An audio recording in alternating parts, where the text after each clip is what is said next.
My name is Harper Lewis. I am 34 years old. I live in Seattle, Washington.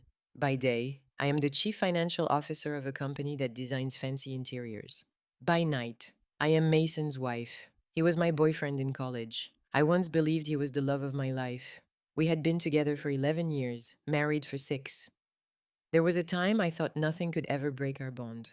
But sometimes, the start of the end is not a big fight or some shocking betrayal. It is just a text message preview. On a phone that is locked, that morning, like any other, I got up earlier than Mason while brushing my teeth in the bathroom. I saw his iPhone screen light up on the sink. A message appeared from a name I did not know. Can't wait for the weekend. The cabin, wine, and that pink lace set. I'm counting the hours. I froze. Not because the message was bold, but because it was real. I stood there, toothbrush in hand, foam disappearing in my mouth. My feet were cold against the tile. Behind the glass door, I could hear water running down my husband's back. He was showering, getting ready for work, like it was just a normal day, and me. I could not take my eyes off the screen. As it went dark, I did not unlock the phone. I did not need to, in that moment. What I felt was not shock. It was a confirmation of my fears. I had suspected it for a while, lately. Mason had been using the excuse of last minute work trips, leaving me alone in the house. It used to feel cozy. Now it felt empty on weekends. He had started taking his phone into the shower. This was something he never used to do. His laptop had a new password, and those eyes that once looked at me with warmth now only looked past me, like I was a painting on the wall, one he had grown tired of long ago. I used to tell myself, don't be paranoid, Harper. Everyone gets tired after all these years. Don't make a problem over a look. But now, I just wanted to go back in time and tell myself, stop being stupid.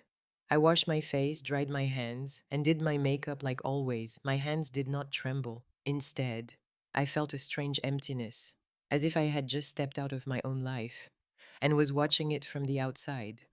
When I walked out of the bathroom, I saw Mason standing in front of the bedroom mirror, tying his tie. He glanced at me and smiled, just like every other morning. Maybe he had not realized that everything had changed. The moment I read that message on his phone screen, this weekend, I have a client meeting in Portland, he said, adjusting his shirt collar. I will be home late on Sunday. I nodded. Don't forget to bring a thick coat. It gets cold at night there, I replied. My voice was flat, without emotion. I did not ask about the message. I did not ask who was counting the hours. I did not want to stop the careful act he had put so much effort into. Because, in my mind, something else had already started to form, and I would not say a single word until it was finished. Mason always slept very deeply after his Thursday night tennis and 2 whiskeys. I knew that as well as I knew his fingerprint on the lock, his right index finger, that night.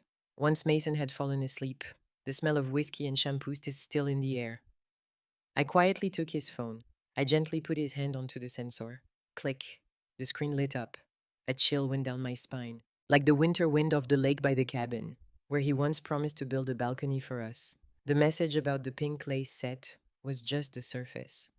What I found was a whole secret life he had been living, one I had no idea about. Her name was Claire Donovan, not some young and innocent person.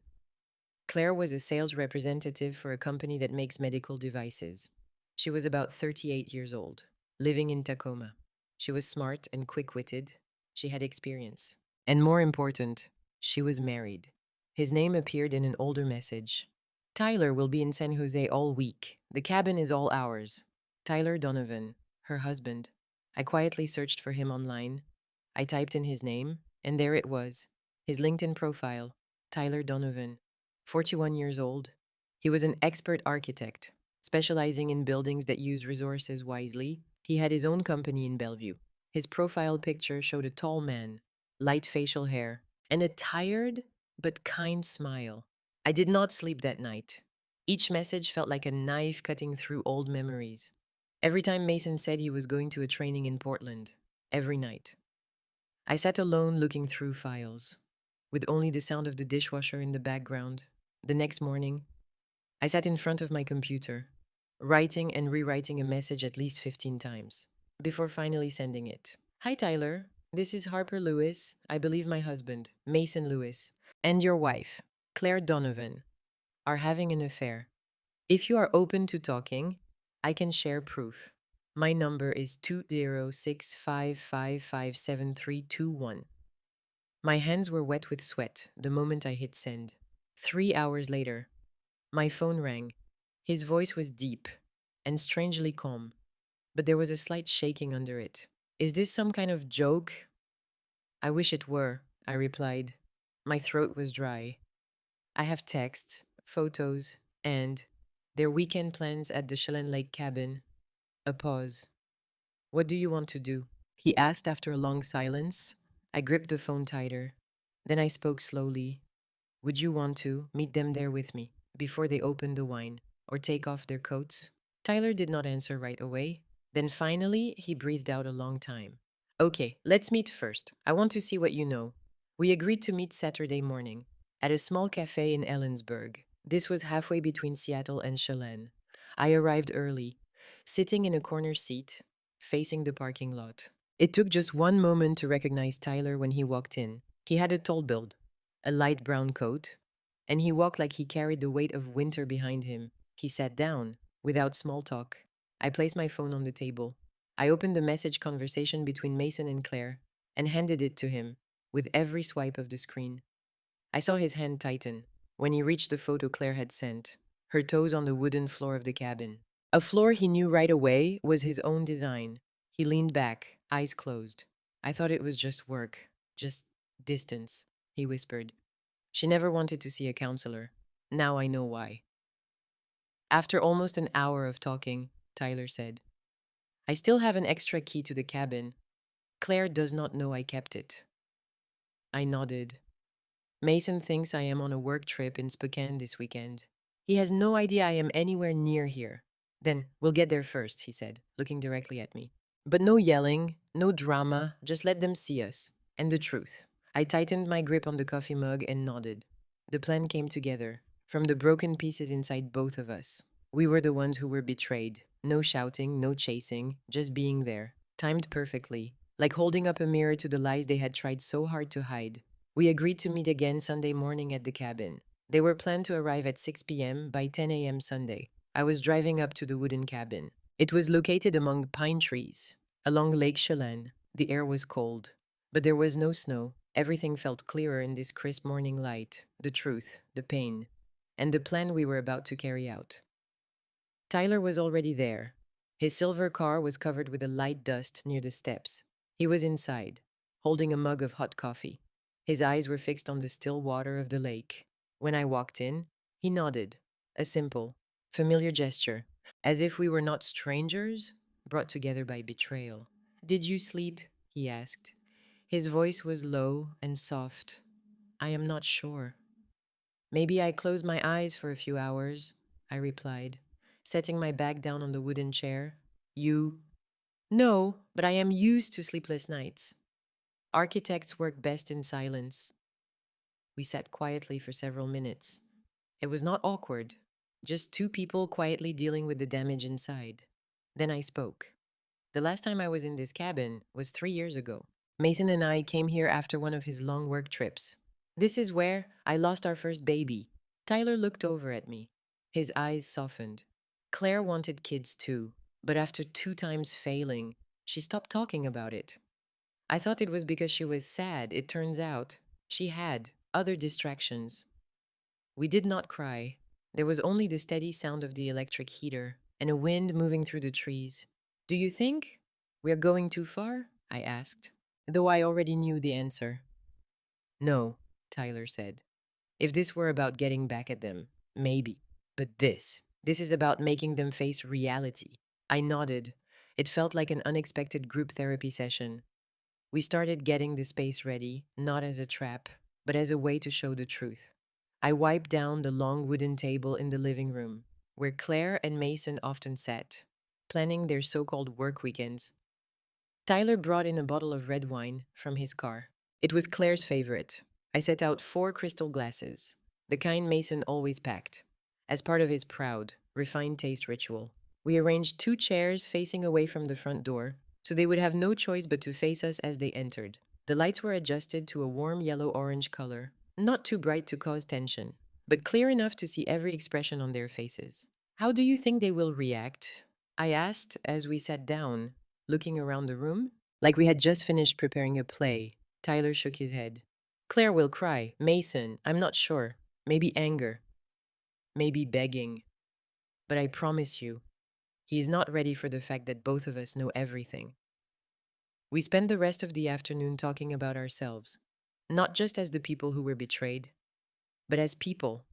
We showed who we were without the pain we had been forced to carry. I told Tyler about all the times Mason missed family events, saying he had work problems. About the receipts from the car service I had seen. They started from a neighborhood 40 minutes away from his office, and how I had once convinced myself he had just stopped at a bar with friends. Tyler shared how he once caught Claire smiling to herself while texting, only to quickly close her phone the moment he walked in. I knew something was wrong, he said, but I chose to trust her until you messaged me. Outside, the sky turned gray. The clock showed 4:12 p.m. Less than 2 hours, I said, adjusting the last glass. Are you scared? Tyler asked. I am not afraid of the truth, I replied. I am only afraid I might forgive something that cannot be forgiven. He looked at me for a moment, then nodded. I will remember that. We stepped out onto the porch. Standing together, the stillness of the lake made time feel like it had stopped. 5:57 p.m. The air inside the cabin felt tight, like a wire ready to break. Tyler and I sat silently in the living room, facing the entrance.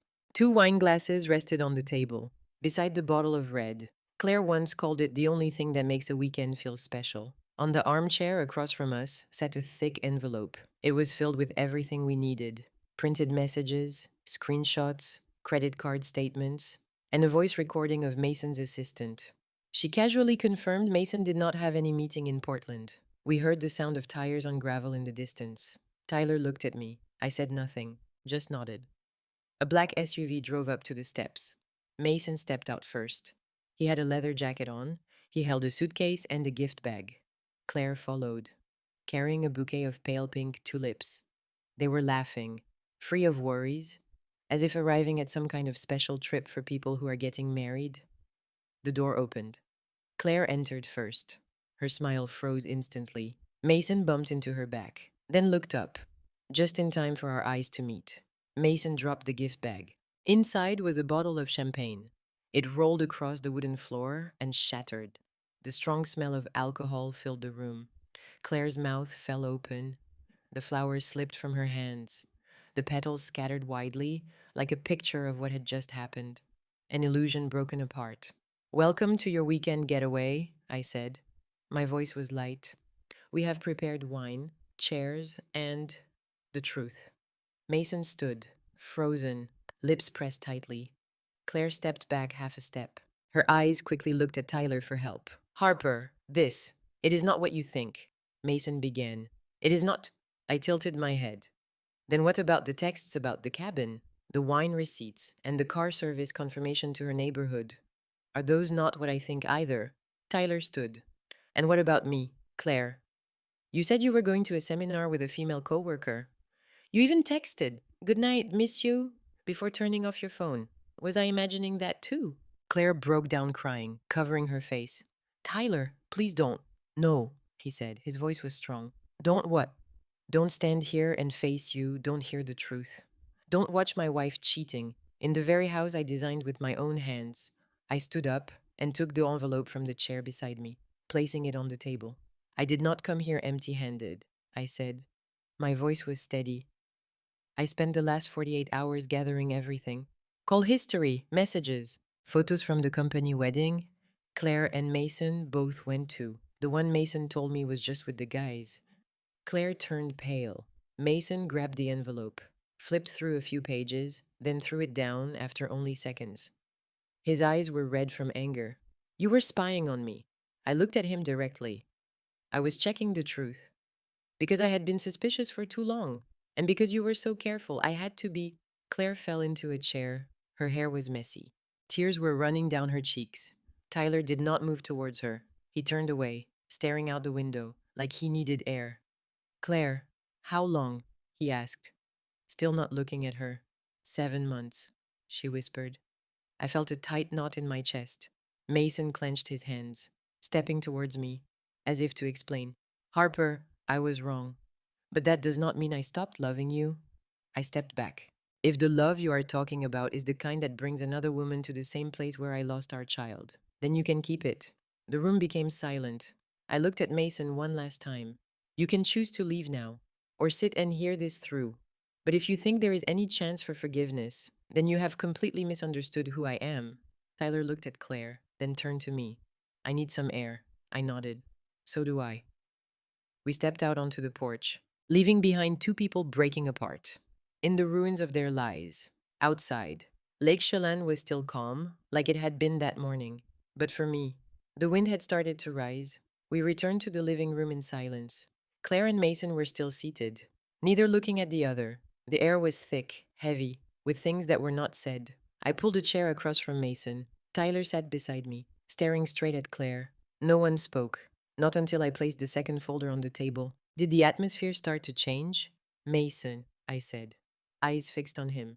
Have you ever told Claire why we have kept our money separate for the past 6 years? He became stiff. Harper, that is not true. I will tell her. I cut him off.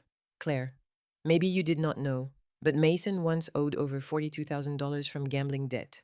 This was back in 2015. His parents quietly paid it off to avoid hurting his career.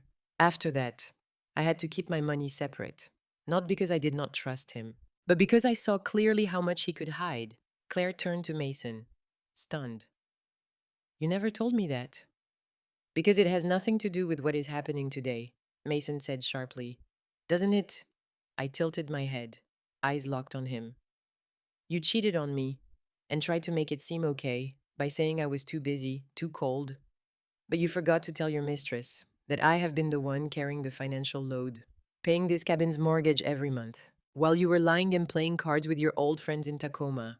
Mason lowered his head, saying nothing. Tyler now turned to Claire. And you? You told me the bank delayed the loan for the roof repair. But the truth is, you sent almost $10,000 to a place that helps people with problems. The person who received it? Jackson Donovan. That is your brother, right? Claire looked overwhelmed. Her face was pale. I did not want you to worry. No, Tyler said. His voice was steady but cold. You did not want to share the truth. You have been living two lives, one with me, one with Mason, and the worst part is, both were built on secrets. The room became silent. I nodded slightly, then said, This is the only thing you two have in common. You have never been honest with either of us, and even with each other. It is just cleaned up versions of yourselves. Claire burst into tears. I never meant for it to go this far, but you let it. I replied, I do not know what hurts more, being betrayed, or realizing the person who betrayed you does not even have the courage to admit they were wrong. Mason looked at me. His eyes were red. I am sorry, Harper, truly sorry. I looked back at him and said calmly, Sorry does not change the truth, and love, if it ever existed, cannot save a marriage that is already rotten from the roots. Tyler stood up, no longer angry, just tired. Claire, he said, do you know what hurts the most? It is that you never once thought about telling me the truth. That you thought I was not worthy of being trusted with what you were dealing with. Claire said nothing. Her face was covered in tears. I stood as well. I did not come here to get love back. I came here to get back the truth. And the truth is, Mason, you do not love me. You love feeling important because people admire you. Claire, you do not love Tyler. You love the feeling of getting away from a life you did not have the courage to face. I looked at both of them one last time, then said slowly, Love is not enough. Trust, respect, and honesty are the foundation of any real relationship. Without those, love is just a beautiful illusion. Just as I finished, Claire suddenly stood up. Her hand was gripping the edge of the chair. Her eyes were red, not just with shame, but something else. A mix of fear and confusion. There is something I have not said, she said. Her voice was shaking. Tyler turned to her. His forehead wrinkled. Again, Claire swallowed hard. Her eyes quickly looked at Mason, then landed on me. I. I am pregnant. The living room became completely silent. The ticking of the wooden wall clock echoed loudly, each second cutting through the air. Mason jumped up. What? What did you say? Claire nodded, lips trembling. I know it is not the right time. But I found out just last week. I was going to tell Mason this weekend, at the cabin. But Tyler stood frozen. His voice was barely above a whisper. Is the baby mine? Claire turned to him, eyes shining with tears. Yes, I am sure. Mason and I always used protection. I went numb. For a few seconds, my mind went blank, then quickly filled with a storm of emotion. No one had prepared for this. No one expected that a confrontation would be completely changed by the news of an unborn life. Mason stared at Claire, wide eyed.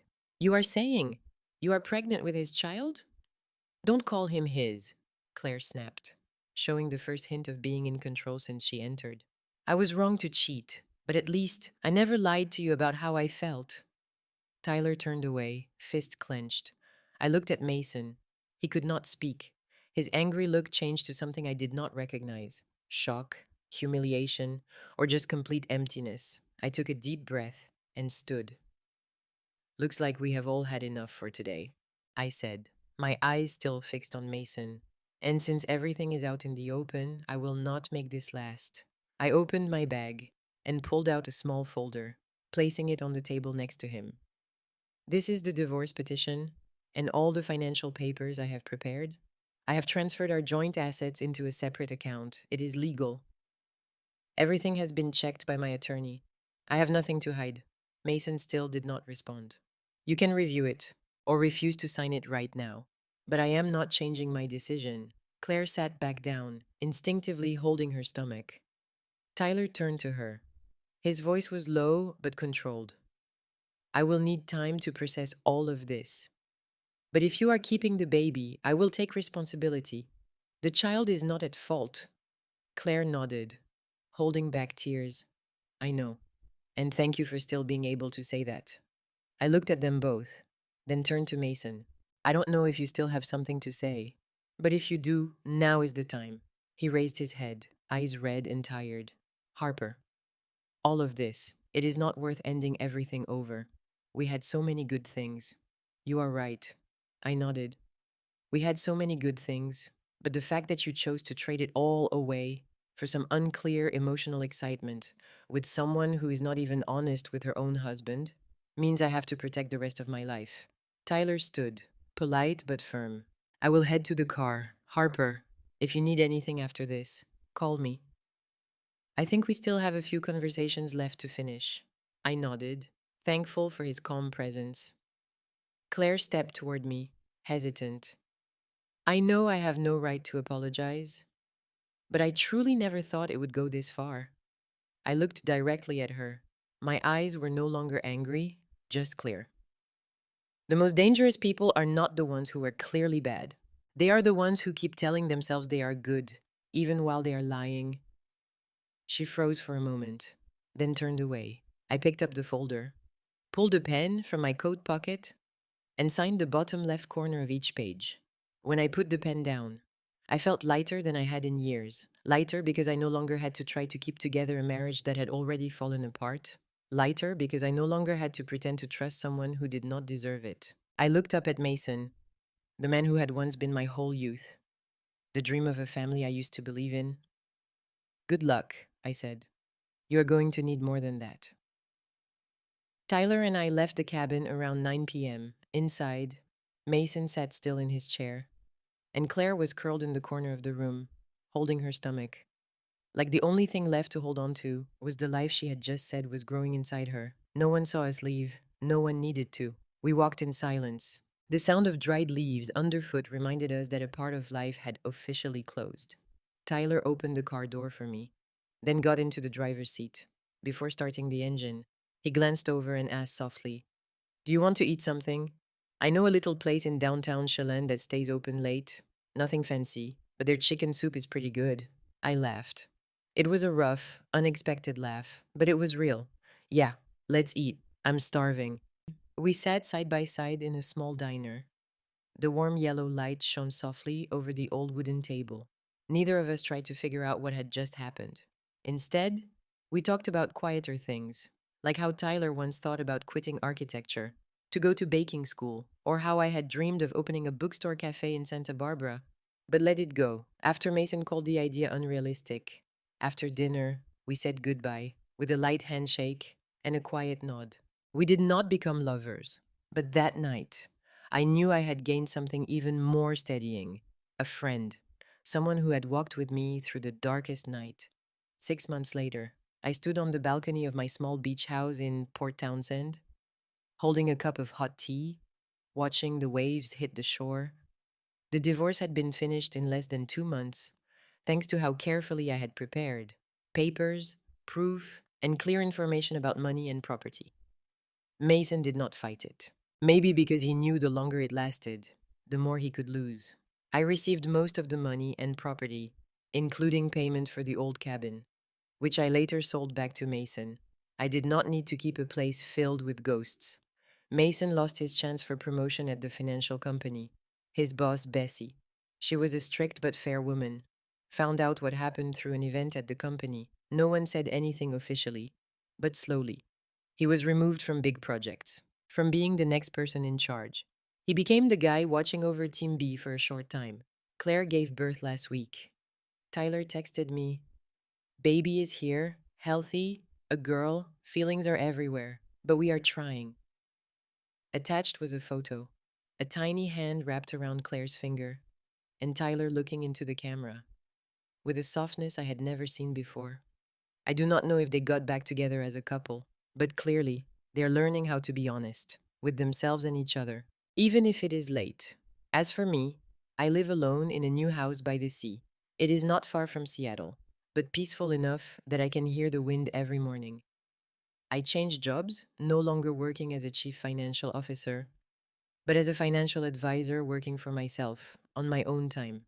No more crowded meetings, no more late night emails. I have also learned how to stop working, how to rest, how to breathe. Tyler and I still keep in touch, not often, but regularly. Sometimes it is a quick, happy message for a holiday. Sometimes it is just, saw a little French style cabin in Oregon, made me think of you, beautiful. And sometimes it is a 15-minute call, just to ask, "Are you doing okay?" I do not need anything more.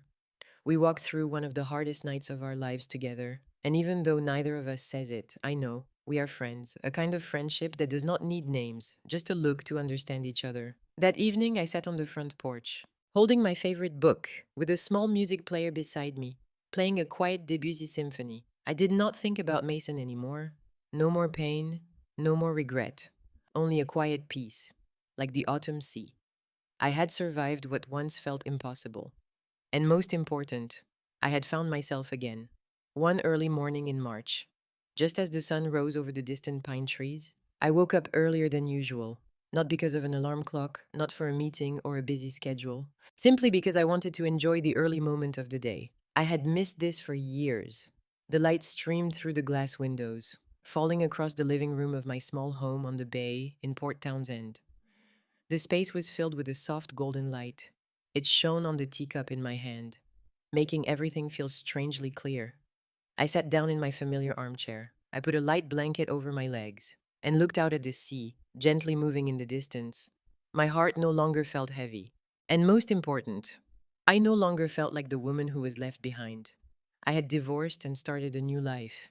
Mason had once been a big part of my world, but he was not the goal. He came into my life to teach me an expensive lesson, to wake me up, and help me see that trust should never be given to someone who does not know how to protect it. Love does not last when honesty is missing, and giving yourself up blindly only makes us forget how much we are worth. For years, I tried to be a good wife, successful at work, gentle in talks, forgiving of mistakes. But what did I get back? A marriage full of betrayal, a husband who no longer looked at me like a partner, but like someone planning to escape without being caught. Did it hurt? Of course. But the pain no longer drowned me. It had brought me back to safety. I had found myself more than ever before. I was no longer the woman sitting alone in the car, crying quietly. After realizing her husband changed his password, no longer blaming herself, maybe she was not gentle enough. When he did not hold her at night, no longer holding a coffee mug each morning, just to hear his words, while feeling completely empty inside. I am steady now, clear, alert, and strong enough to walk away from anyone who no longer deserves a place in my life. I remember the last time I saw Mason. It was at an event for helping people with money problems in Seattle. He stood across the room with a glass of wine, watching me from far away. He looked different, thinner, quieter. As I walked past him, he softly called, "Harper." I turned. "Hello. You look well," he said, stopping for a moment. "I am well." I nodded. "I just wanted to say, I am sorry." I smiled. "I know. But you do not have to say it. Because that is the past, and I have chosen to live in the present." He nodded and stepped back. For the first time, I saw him as small. Every morning in my new home, I open all the windows to let the sunlight in. I keep pots of lavender plants along the porch and grow herbs just outside the kitchen. I started doing things I once stopped. An unfinished writing, a few pages of writing down my thoughts, a letter to myself when I was 25. Innocent, but full of dreams. I started offering money advice for women who had divorced, not as a cold expert giving numbers, but as someone who has lived it, who understands the fear and loss that comes with starting over. They trust me. And I know why, because I do not just speak with logic, but with a heart that has been broken and carefully put back together. Tyler still keeps in touch. These days, he is busy with his baby, but once in a while, he sends a message. "Nora rolled over today. Her smile looks just like Claire's." I am happy for them, not because they removed the pain, but because they learned how to face it and heal together. As for me, I am not looking for new love. I am not rushing into a relationship just to fill an empty space. I am learning to love myself first, something I had forgotten for years. One weekend afternoon, I drove along the road by the sea, playing an old list of songs. Mason used to call it too emotional. The music filled the car. "Dog Days Are Over" by Florence Welch. I smiled as the wind moved through my hair, not because the past was gone, but because I had gone far enough from it to look back without feeling hurt. I used to think losing someone you love was the end, but it is not. It is just the end of something that was no longer good for you, so you can start something better. And if someone were to ask me now, "Harper, do you regret anything?" I would answer without stopping, "I do not." Because some people come into our lives not to stay, but to teach us how to leave at the right time. My story is not a sad event. It is a journey of being born again, from being a betrayed wife. I have learned to stand back up, to heal, and to love myself again. I no longer feel angry about the past or try to get back at someone. Instead, I choose peace and a life I control. Every morning in my new home is a reminder. Sometimes, losing something makes a path for something better, and I am thankful I had the courage to walk away when it was most important. What do you think of Harper's journey? If it were you, would you forgive or walk away like she did? Share your thoughts below. And do not forget to follow the channel for more meaningful stories about love, family, and life.